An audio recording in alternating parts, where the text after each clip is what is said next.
আমি আব্দুল্লাহ। আমি আয়েশা। তোমরা আমাদের সাথে ইসলামের শিক্ষা গ্রহণ করো এবং ইসলাম ও আখিরাত সম্পর্কে জানো।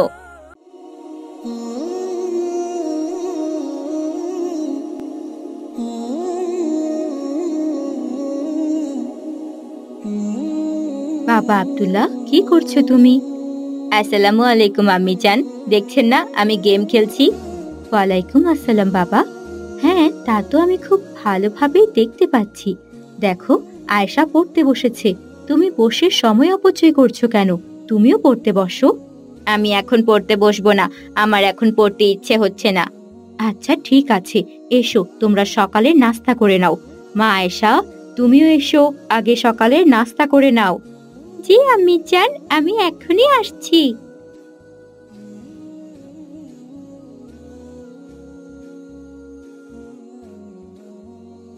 এই আজকেও আবার একই খাবার? রোজ রোজ একই খাবার খেতে আর ইচ্ছে করে না। আম্মি জান, আপনি কি আমার জন্য অন্য কিছু বানাতে পারেন না?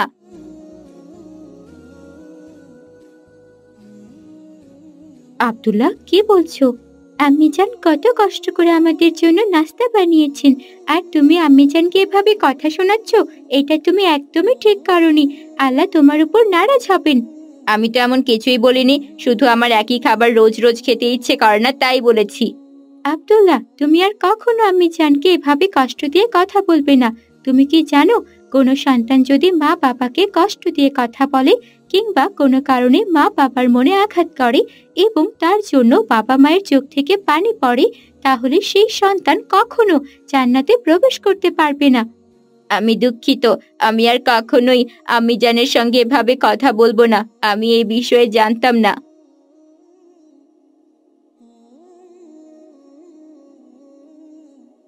আম্মিজান, আমি একটু খেলতে যাব, সন্ধ্যার আগেই ফিরে আসব।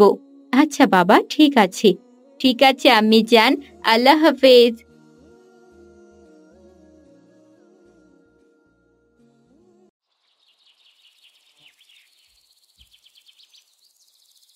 এই রিফাত, দেখো ওখানে একটা বিড়াল পড়ে আছে, চলো আমরা এই বিড়ালটির সাথে খেলি।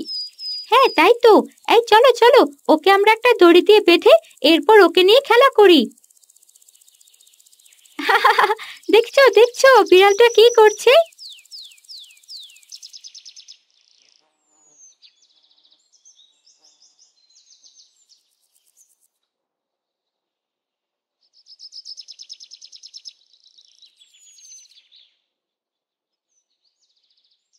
হায় আল্লাহ, এ তোমরা কি করছো? তোমরা বিড়ালটিকে এইভাবে কষ্ট দিচ্ছ কেন? ছাড়ো ওকে। আসসালামু আলাইকুম হুজুর, আমরা তো এই বিড়ালটি নিয়ে খেলছিলাম। জি হুজুর, আমরা শুধু ওকে নিয়ে একটু খেলছিলাম। তোমরা কত বড় গুনাহ করেছো জানো তোমরা? আমাদের প্রিয় নবী রাসূলুল্লাহ সাল্লাল্লাহু আলাইহি ওয়াসাল্লামও বিড়ালকে খুব ভালোবাসতেন। কিন্তু হুজুর, আপনি তো জানেন এই বিড়াল আমাদের কত ক্ষতি করে, আমাদের খাবার। হা হা হা। আচ্ছা শোনো, হাদিসে বলা হয়েছে রাসূলুল্লাহ সাল্লাল্লাহু আলাইহি ওয়াসাল্লামের অজুর পাত্র থেকে বিড়াল পানি পান করা সত্ত্বেও তিনি সেই পানি দিয়েই অজু করেছিলেন এবং তারা একসাথে খাবারও খেতেন। ইসলামে বিড়ালকে পবিত্র প্রাণী হিসেবে বলা হয়েছে। আশা করি তোমরা বুঝতে পেরেছ। আমি আসছি। আল্লাহ হাফেজ। হায় আল্লাহ, আমরা কত বড় গুনাহ করছিলাম। রিফাত, চলো আমরা ওকে মুক্ত করে দেই। হে আল্লাহ, আমাদেরকে ক্ষমা করুন। রিফাত, আমাকে বাড়ি যেতে হবে, আজ আমি আসি। আল্লাহ হাফেজ। ঠিক আছে আব্দুল্লাহ, আমিও বাড়ি ফিরছি। আল্লাহ হাফেজ।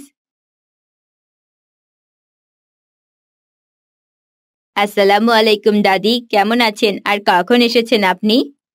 ওয়ালাইকুম আসসালাম দাদু ভাই। আলহামদুলিল্লাহ, আল্লাহর রহমতে আমি খুব ভালো আছি। আমি এসেছি বেশ কিছুক্ষণ হলো। তুমি কেমন আছো? শুনলাম তুমি খেলতে গিয়েছো। আলহামদুলিল্লাহ দাদি, আমিও ভালো আছি। জি, আমি খেলতে গিয়েছিলাম। আচ্ছা, এখন যাও, অজু করে নামাজের প্রস্তুতি নাও। ঠিক আছে দাদি।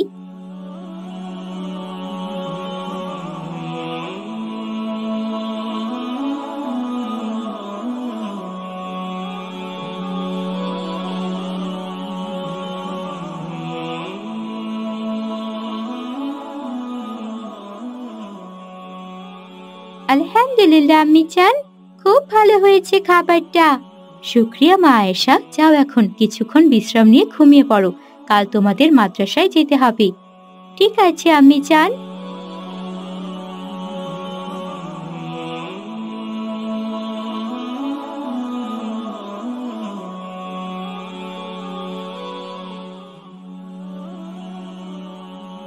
আয়েশা, মা আয়েশা, একবার শুনে যাও তো। কি হলো? এসে শুয়ে পড়লাম, তারপর আম্মি জান কেন ডাকছেন? জি আম্মি জান, আমি আসছি। জি আম্মি জান, বলুন, এই সময় আমায় ডেকে পাঠালেন? আমাকে এক গ্লাস পানি দাও তো মা, আমার শরীরটা খুব খারাপ লাগছে। তোমার বাবা তো বাড়িতে নেই, তাই তোমাকে ডাকলাম। দাদি তো আছে আম্মি জান, এই সময় আমাকে না ডাকলেও তো পারতেন। আচ্ছা অপেক্ষা করুন, আমি এনে দিচ্ছি।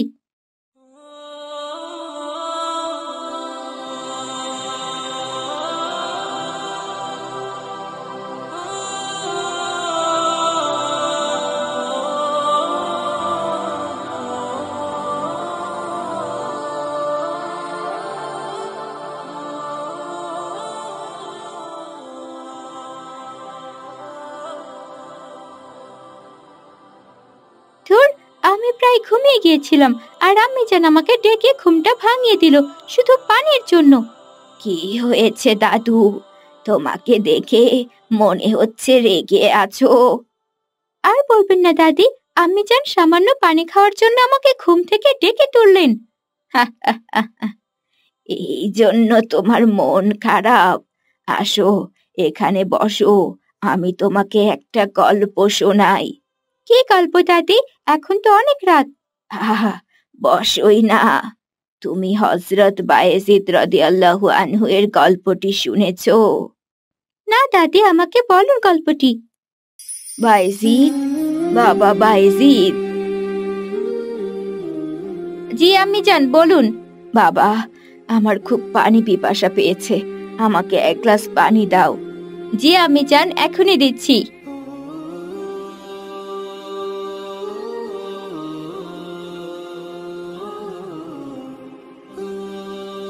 এরপর হযরত বায়েজিদ রাদিয়াল্লাহু আনহু তাআলা পানি আনতে গিয়ে দেখলেন তাদের ঘরে কোনো পানি নেই। তাই সে কিছুটা দূরের একটা কুয়া থেকে পানি নিয়ে আসলেন।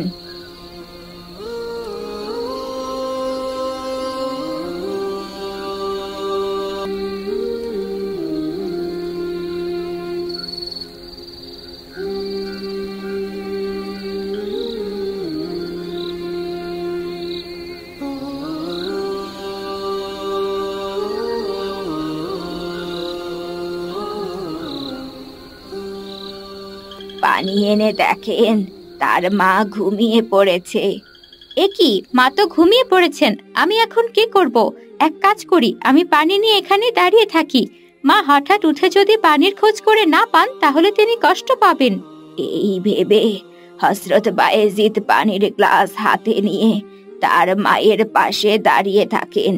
সময়টা ছিল শীতকাল, প্রচন্ড শীতে যেন তার হাত জমে যাচ্ছিল, কিন্তু তবুও সে একটুও নড়েনি। এভাবেই রাত কাটে। হযরত বায়েজিদের মা তাহাজ্জুদের নামাজ পড়ার জন্য উঠে দেখলেন তার ছেলে এখনো সেখানেই ঠায় দাঁড়িয়ে আছেন। এ কি বাবা, তুমি এখনো এখানে দাঁড়িয়ে আছো কেন এমন শীতে? মা, আপনি যখন আমার কাছে পানি চেয়েছিলেন, তখন আমি পানি নিতে গিয়ে দেখলাম এখানে পানি নেই, তাই আমি কুয়া থেকে পানি আনতে গিয়েছিলাম। কুয়া দূরে হওয়ার পানি আনতে একটু দেরি হয়ে যায়, এসে দেখি আপনি ঘুমিয়ে পড়েছেন। আপনাকে পানি পান করার জন্য ডাকিনি, কারণ আপনার ঘুম ভাঙলে কষ্ট হবে, আর যদি আপনার ঘুম ভেঙে গেলে পানি খুঁজে না পান, তাই আমি আপনার জাগার অপেক্ষায় দাঁড়িয়ে আছি। বাবা, তুমি আমার জন্য এই শীতে পুরো রাত জেগেছিলে? হে আল্লাহ, তোমার অনেক শুকরিয়া, তুমি আমাকে বায়েজিদের মতো সন্তান দিয়েছো। হযরত বায়েজিদের মা খুশি হয়ে তাহাজ্জুদের নামাজ পড়তে বসে আল্লাহর দরবারে দুহাত তুলে বলেন, হে আল্লাহ, আমার বায়েজিদকে সুলতানুল আরিফিন হিসেবে তোমার বন্ধুর দফতরে অতি মর্যাদার আসন প্রদান করো। আল্লাহ তার মায়ের দোয়া কবুল করেন। বাবা মা যদি আল্লাহর দরবারে তার সন্তানের জন্য হাত তুলে দোয়া করেন, তবে আল্লাহ তাআলা তা কখনোই ফিরিয়ে দেন না। আর এই দোয়ার জন্য অবশ্যই সন্তানকে বাবা মায়ের সঙ্গে ভালো আচরণ করতে হবে। মাশাআল্লাহ দাদি, কত সুন্দর গল্পটি।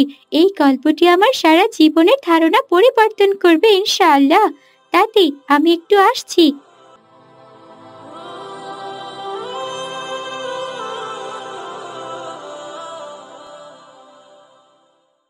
আমাকে ক্ষমা করবেন আম্মিজান, আমি মাঝে মাঝেই আপনার সঙ্গে খুবই খারাপ ব্যবহার করি। আমি তার জন্য অনেক দুঃখিত। আমি আল্লাহর কাছে এর জন্য ক্ষমা চাইছি। আমি সারা জীবন আপনার সেবা করে যাব ইনশাআল্লাহ। তবে রে, তোদের এত বড় সাহস!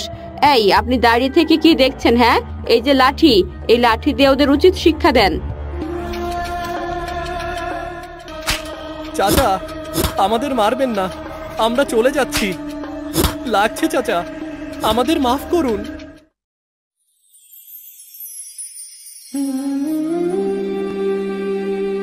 মামি, দুধ নেবেন না আজ? এই যে আপনার জন্য আলাদা করে বোতলে আগেই রেখেছি আমি। না করিম, তুমি খুব বেশি দাম নাও দুধের।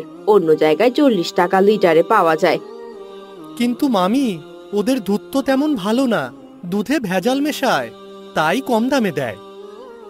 কয়েকদিন থেকে নিচ্ছি, কোনো ভেজাল নেই। নিজের লাভের জন্য অন্যকে ছোট করা ভালো কথা নয় করিম। এই বলে রেহনা বেগম সেখান থেকে চলে যান। করিম আজ বাজারে দুধ বিক্রি করতে পারেনি, কারণ সবাই যেখানে কম দামে পাচ্ছে সেখানেই চলে যাচ্ছে। তাই করিম মন খারাপ করে বাড়িতে চলে যায়।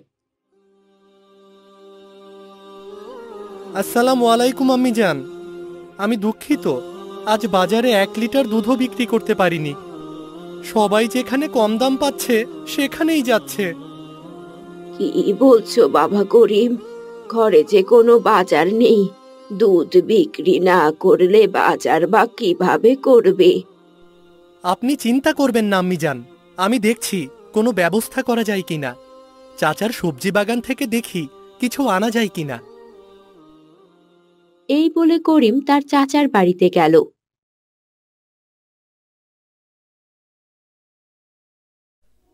আসসালামু আলাইকুম চাচা যান, আমি একটু সাহায্য চাইতে এসেছি।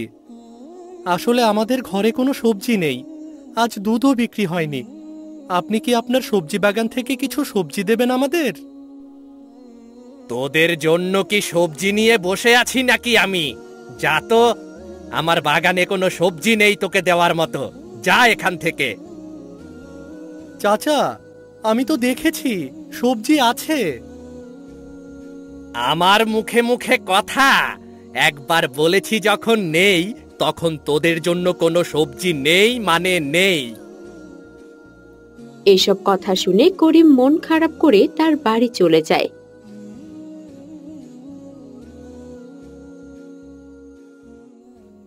আম্মি জান, চাচাদের বাগানে তো কোনো সবজি নেই।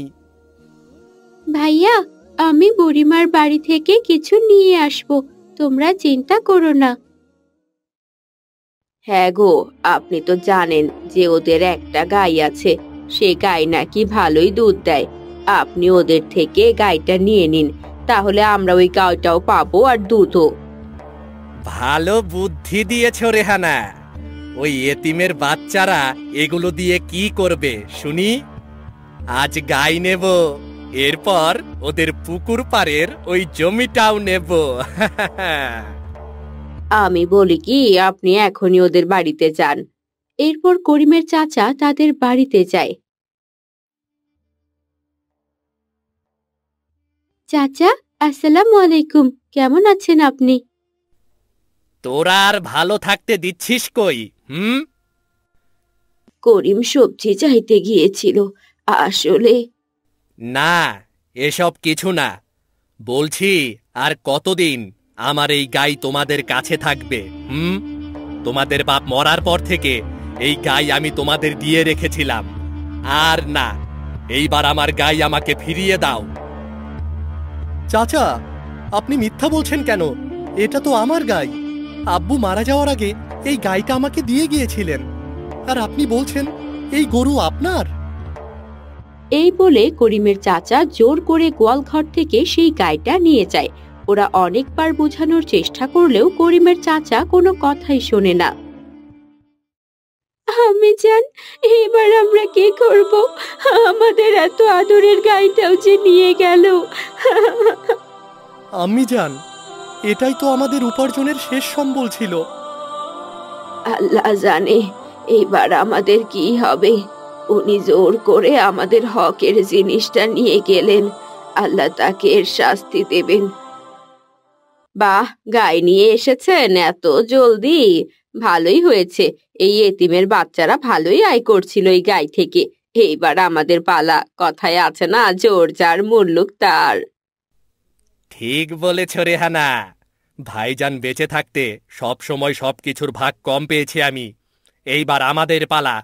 ওদের থেকে সবকিছুই ধীরে ধীরে কেড়ে নেব। আম্মি জান, আমাদের কাছে তো কোনো কিছুই নেই যা থেকে আমরা আয় করতে পারবো। বাবা, আমাদের তো তেমন কিছুই নেই। তবে তোমার আব্বু বেঁচে থাকতে আমাকে বলেছিল এই পুকুর পাড়ের জমিটায় চাষ করতে। এটা নাকি ওনার। তাহলে ভাইয়া, তুমি জমিতে সবজি চাষ করা শুরু করে দাও। আমি আর আম্মি জান সেগুলোর যত্ন নেব। হ্যাঁ আয়শা, তুমি ভালোই বলেছ। আচ্ছা আম্মি জান, ওই জমিতে কি চাষ করা যায় যেন খুব তাড়াতাড়ি ফলন পাওয়া যায়? বাবা, তুমি এক কাজ করো, জমিটা চাষ করে তুমি সেখানে লাউ, কুমড়ো এইসবের বীজ রোপণ করো। করিম তার মায়ের কথা মতো জমি চাষ করতে চলে যায়। তখনই সেখানে করিমের চাচা আসে আর রাগী কণ্ঠে বলতে থাকে, এই, তুই কি করছিস এখানে? হ্যাঁ, আমার জমি চাষ করার সাহস তুই পেলি কোথায়? কি বলছেন চাচা আপনি? এ জমি তো আমার আব্বুর। আপনার কি করে হলো? আম্মি জান, আম্মি জান, এইখানে আসুন। করিমের ডাক শুনে আমেনা বেগম এবং আয়েশা জলদি সেখানে আসে। করিম তাদের সব কথা বলে। আপনি আমাদের ওপর এমন অত্যাচার কেন করছেন ভাইজান? এই জমি তো আমাদের, আপনি কেন মিথ্যা বলছেন? তোমাদের তো সাহস কম না? পাখা গজিয়েছে তোমাদের। এই জমি আমার ভাইজান মারা যাওয়ার আগে আমাকে দিয়ে গিয়েছিলেন। আপনি এই এতিমদের হক কেড়ে নিচ্ছেন ভাইজান। দয়া করে এমনটা করবেন না। আল্লাহ আপনাকে কখনো ক্ষমা করবেন না। এতিমদের হক না দিলে অত্যন্ত তা কেড়ে নেবেন না। এখানে আর একটা কথাও হবে না। যাও এখান থেকে। আমার জমিতে যেন আর কখনো তোমাদের না দেখি, নয়তো ভালো হবে না বলে দিলাম। তোদের গায়ে হাত তুলতে তখন আমি দুটিবার ভাববো না। এই বলে চাচা চলে যান। এভাবে আরো কয়েকদিন কেটে যায়। মূলত করিমের চাচা তার স্ত্রীর কথা শুনে এসব করেন। একদিন আয়েশা ও করিম সাহায্য চাইতে আবারও তার চাচার বাড়িতে যায়। আসসালামু আলাইকুম চাচা, আমাদের একটু সাহায্য করুন। আমি জান যে খুবই অসুস্থ, তাকে ডক্টর দেখাতে হলে কিছু টাকার প্রয়োজন, যা আমাদের কাছে এখন নেই। এই, তোরা আবার এসেছিস? আমাদের কাছে কোনো সাহায্য পাবি না। যা এখান থেকে, এক্ষুনি যা। কেন চাচি? আপনারা তো সবকিছু আমাদের কাছ থেকে আমাদের হক কেড়ে নিয়েছেন, তাই সাহায্য চাইতে এসেছি। তবে রে, তোদের এত বড় সাহস! এই, আপনি দাঁড়িয়ে থেকে কি দেখছেন? হ্যাঁ, এই যে লাঠি, এই লাঠি দিয়ে ওদের উচিত শিক্ষা দেন।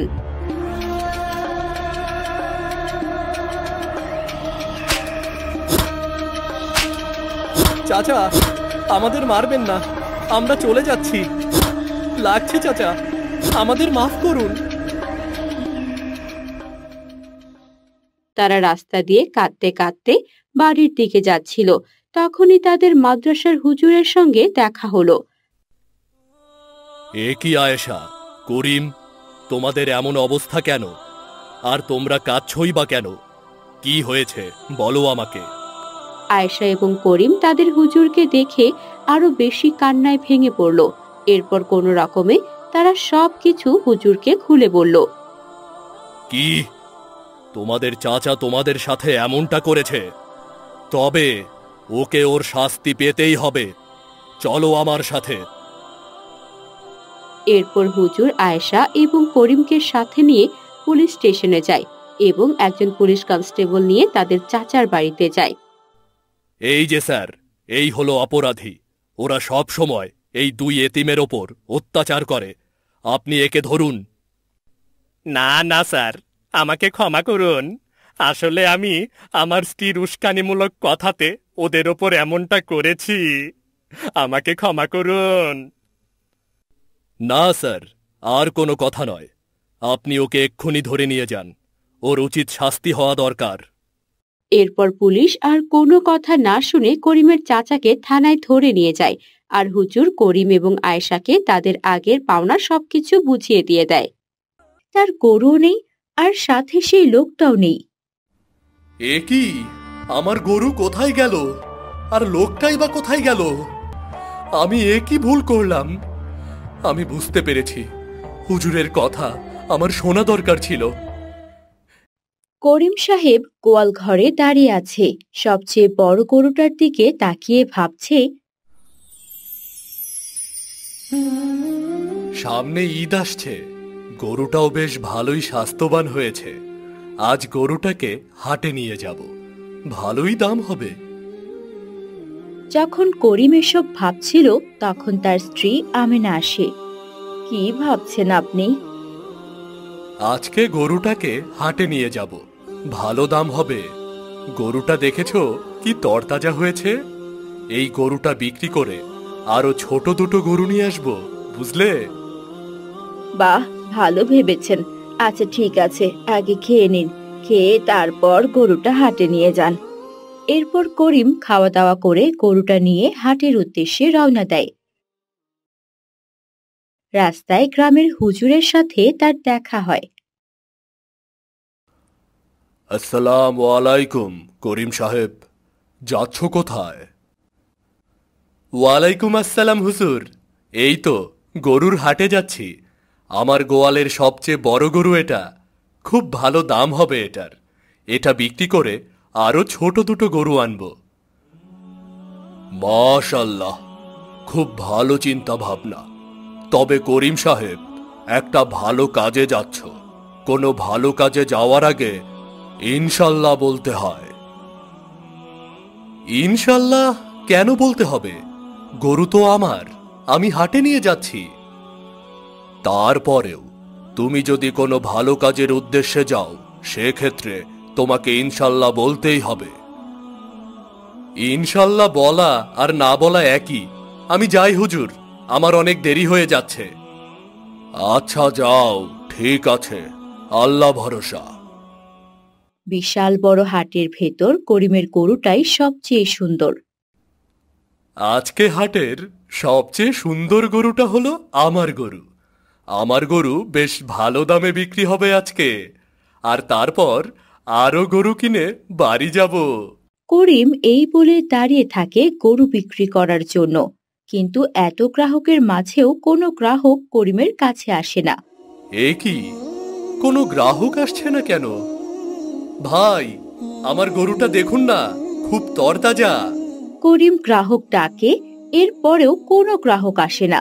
এভাবে সকাল গড়িয়ে দুপুর, দুপুর গড়িয়ে বিকেল হতে চলল, এরপরও কেউ এলো না। আমার কপালটাই খারাপ, কোনো গ্রাহকও আসছে না আজ। ভালো লাগে না আর কিচ্ছু। এত ভালো গরুটা দেখেও কেউ নিতে আসছে না কেন? তখনই এক লোক করিমের সামনে এসে দাঁড়ায়। ভাই, গরুর দাম কত? দেখতে তো ভালোই দেখাচ্ছে। 1.5 লাখ ভাই। দেখুন, আমার গরুর মতো এই গোটা হাটে কোনো গরু নেই। এটাই সবচেয়ে তরতাজা গরু আর বড়। বেশ বেশ, আমার গরুটা খুব পছন্দ হয়েছে, আমি গরুটা নেব। কিন্তু ভাইজান, আমার খুব পানি তেষ্টা পেয়েছে। আমাকে কোথা থেকে 1 বোতল পানি এনে দেবেন? আমি তো আশেপাশের কিচ্ছুটি চিনি না। হ্যাঁ হ্যাঁ ভাইজান, আপনি এখানে দাঁড়ান, আমার গরুটা দেখুন কেমন। আমি আপনার জন্য পানি নিয়ে আসি। এই বলে করিম চলে যায় লোকটার জন্য পানির বোতল আনতে। কিছুক্ষণ পর করিম পানির বোতল নিয়ে তার জায়গায় ফিরে আসে, কিন্তু এখানে এসে করিম দেখতে পায় তার গরুও নেই আর সাথে সেই লোকটাও নেই। এ কি, আমার গরু কোথায় গেল আর লোকটাই বা কোথায় গেল? করিম গোটা হাট খুঁজতে লাগলো, কিন্তু সেই লোক আর গরুকে কোথাও খুঁজে পেল না। করিম সেখানেই দাঁড়িয়ে রইল। ধীরে ধীরে হাট শেষ হয়ে গেল। করিম বুঝতে পারল সে আর তার গরু ফিরে পাবে না। হে আল্লাহ, আমি কি বোকামিটাই না করেছি? আমার গরুটা অচেনা একজনের হাতে তুলে দিয়ে গেলাম। আমি এ কি ভুল করলাম? আমি বুঝতে পেরেছি, হুজুরের কথা আমার শোনা দরকার ছিল। এখানে থেকে কোনো লাভ হবে না, আমি বাড়ি ফিরে যাই। কপালে যা ছিল তাই হয়েছে। এই বলে করিম মলিন মুখ করে তার বাড়িতে ফিরতে লাগলো, চোখে তার পানি। রাস্তা দিয়ে যাওয়ার সময় আবারও হুজুরের সঙ্গে করিমের দেখা হলো। এ কি করিম, তোমার এই অবস্থা কেন? মুখখানা এমন মলিন আর চোখে পানি কেন? আমাকে ক্ষমা করবেন হুজুর, আমার আপনার কথা শোনা দরকার ছিল। আমি বুঝতে পেরেছি, তুমি মন খারাপ করো না। যা হয়েছে তা তুমি ভুলে যাও। বাকি গরুগুলোর যত্ন করো, দেখবে ইনশাল্লাহ ভালো কিছুই একটা করতে পারবে। ইনশাল্লাহ, আমি তা বিশ্বাস করি। আজ আমি আসি, আল্লাহ হাফেজ। এই বলে করিম তার বাড়িতে চলে যায়। আর আমেনা বেগম করিমকে দেখে বলে, আসসালামু আলাইকুম। কি হয়েছে আপনার? মুখখানা এমন মলিন হয়ে আছে কেন? ওয়ালাইকুম আসসালাম। এরপর করিম আমেনা বেগমকে তার সাথে ঘটে যাওয়ার সমস্ত ঘটনা খুলে বলল। তা শুনে আমেনা বেগম বলল, আপনি চিন্তা করবেন না, আপনি আপনার কাজের জন্য অনুতপ্ত হয়েছেন। আল্লাহ আপনার উপর নিশ্চয়ই সন্তুষ্ট হবেন। ইনশাআল্লাহ পরবর্তীতে যা হবে আল্লাহর রহমতে ভালোই হবে। ইনশাল্লাহ।